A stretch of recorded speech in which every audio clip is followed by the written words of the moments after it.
नमस्कार, मैं हूं विशाल यादव। भरी अदालत में जज और वकील में तू मैं हो गई है। बात यहां तक बिगड़ गई कि जज साहब को अवमानना के तहत कार्रवाई तक करना पड़ा।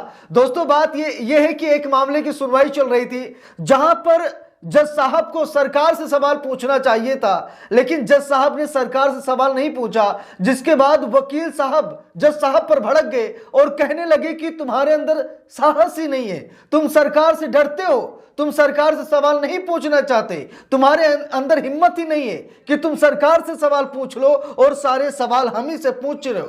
दोस्तों, बात यहां तक बिगड़ गई ना कि जज साहब ने तुरंत अवमानना के तहत कार्रवाई शुरू कर दी, क्योंकि हम लोगों को मालूम है कि कोई भी भाई अगर कोर्ट की गरिमा को भंग करता है, कोर्ट के फैसले को नहीं मानता है, तो कंटेम्प्ट ऑफ कोर्ट यानी अवमानना की कार्रवाई तो होती ही होती है। अब वकील साहब ने जज साहब को ललकार दिया, कहा कि तुम सरकार से डरते हो, तुम्हारे अंदर हिम्मत ही नहीं है कि आप सरकार से सवाल पूछ लें, सारा सवाल हम ही से पूछ रहे हैं।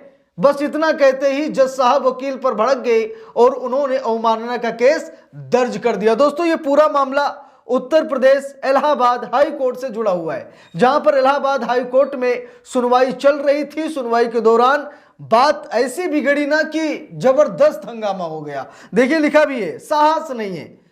यहां पर लो ट्रेंड की रिपोर्ट है, लिखा है साहस नहीं है, सरकार के दबाव में है। जज पर टिप्पणी करने वाले वकील के खिलाफ इलाहाबाद हाई कोर्ट ने शुरू की अवमानना की कार्रवाई। तो यहां पर देख सकते हैं कि वकील ने क्या कहा कि आप में साहस नहीं है, आप में हिम्मत ताकत नहीं है, सरकार के दबाव में आप काम कर रहे हैं, आप सरकार से सवाल नहीं पूछ रहे हैं।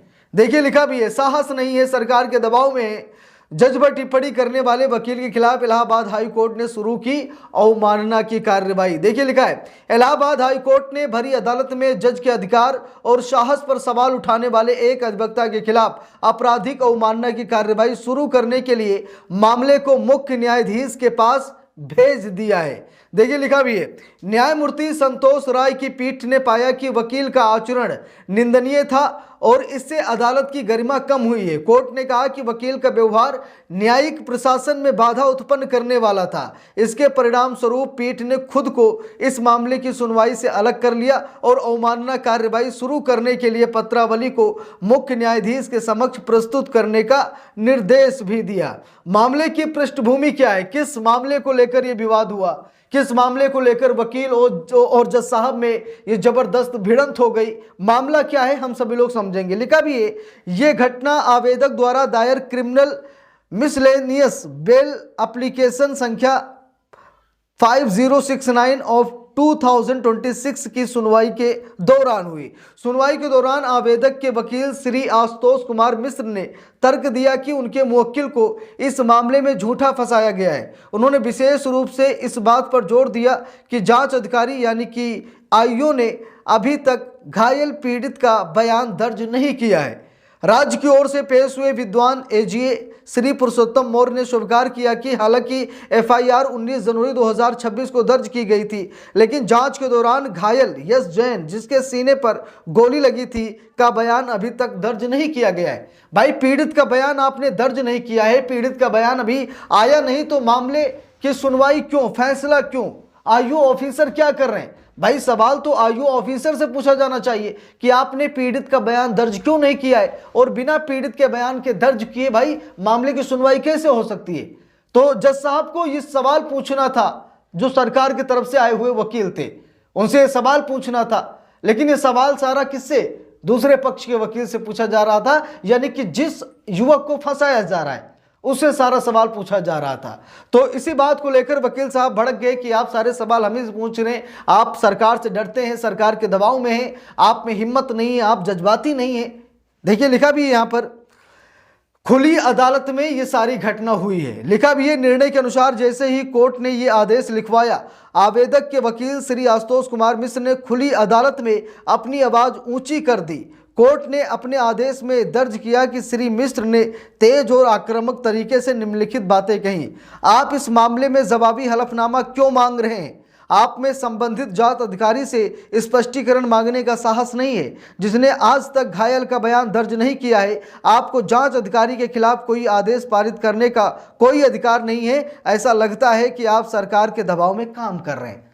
तो तो यहां पर वकील साहब ने तेज लहजे में कहा, एटीट्यूड में कहा, मतलब एक ऊंचे स्वर में कहा कि आप आईओ ऑफिसर से कुछ नहीं पूछ रहे, आप आईओ ऑफिसर से हलफनामा क्यों नहीं मांग रहे? भाई जांच रिपोर्ट में जो आईओ ऑफिसर ने जांच की उसमें पीड़ित का बयान क्यों नहीं है? पीड़ित क्यों नहीं बता रहा है?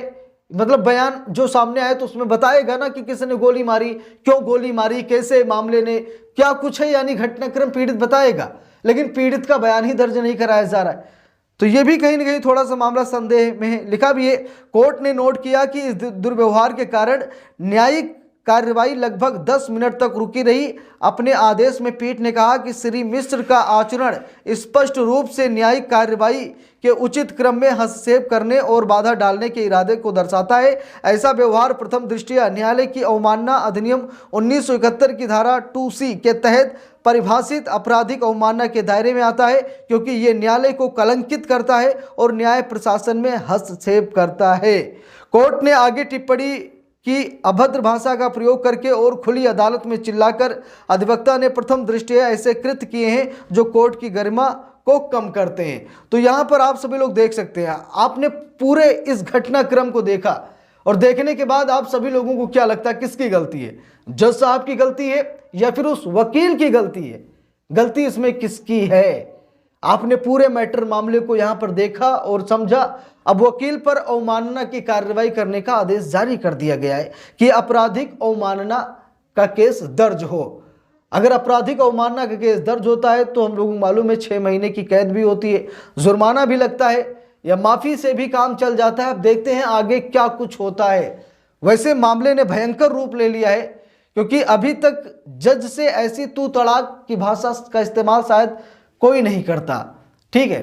लेकिन हो सकता है कि भाई कभी कभी केस का बोझ दबाव इतना रहता है, कभी कभी जज साहब वकील पर भड़क जाते हैं, कभी वकील जज साहब पर भड़क जाते हैं। अक्सर ये सब कुछ होता रहता है, क्योंकि इन सबका मकसद एक ही है, जस्टिस, न्याय मिले, ठीक है। न्याय के लिए कभी तेवर ऊंचा हो जाता है, कभी नीचा हो जाता है, कभी क्या तो कभी क्या, तू तड़ाक तो नॉर्मल सी बातें होती रहती न्याय व्यवस्था में, क्योंकि भाई केस लड़ना पड़ता है, ठीक। और लड़ाई में कभी कभी ऐसा हो जाता, लेकिन हमेशा अपने पद की गरिमा और कोर्ट की गरिमा का ध्यान जरूर रखा जाए। ऐसा नहीं है कि आप वकील हैं तो जज को कुछ भी बोल दें, ठीक है। आपके पास सबूत है तो आप सबूत रखिए। ऐसा नहीं है कि जज साहब आपके खिलाफ फैसला सुना देंगे। भाई देश में बहुत सारी अदालतें, अगर हाई कोर्ट में बात नहीं बनेगी तो आप दिल्ली चले जाएंगे, सुप्रीम कोर्ट चले जाएंगे, ठीक है, सुप्रीम कोर्ट देखेगा। तो बात यह है कि मतलब अपनी मर्यादा को हमेशा ध्यान में रखकर ही कदम उठाया जाए। जज पर ऐसी टिप्पणी शोभा नहीं करती, क्योंकि पूरी अदालत न्याय व्यवस्था को कलंकित करती है कि देखिए हमने जज को हड़काया, जज को डांटा फटकारा और जज ने हमारे पक्ष में फैसला सुना दिया। तो इस तरह ये हजारों गुंडे मवाली हैं, जज को फटकारते ही रह जाएंगे। तो ऐसा नहीं होना चाहिए, कार्रवाई होनी चाहिए मेरे हिसाब से। बाकी सबका एक दूसरे का मान सम्मान भी बहुत ज़रूरी है। तो इस पूरे मामले पर आप सभी लोगों का क्या राय है कमेंट करके ज़रूर बताइएगा। वीडियो को लाइक शेयर, अगर चैनल पर नए हैं सब्सक्राइब करके सपोर्ट कीजिएगा। मिलते हैं दूसरी वीडियो में, तब तक के लिए बहुत बहुत धन्यवाद।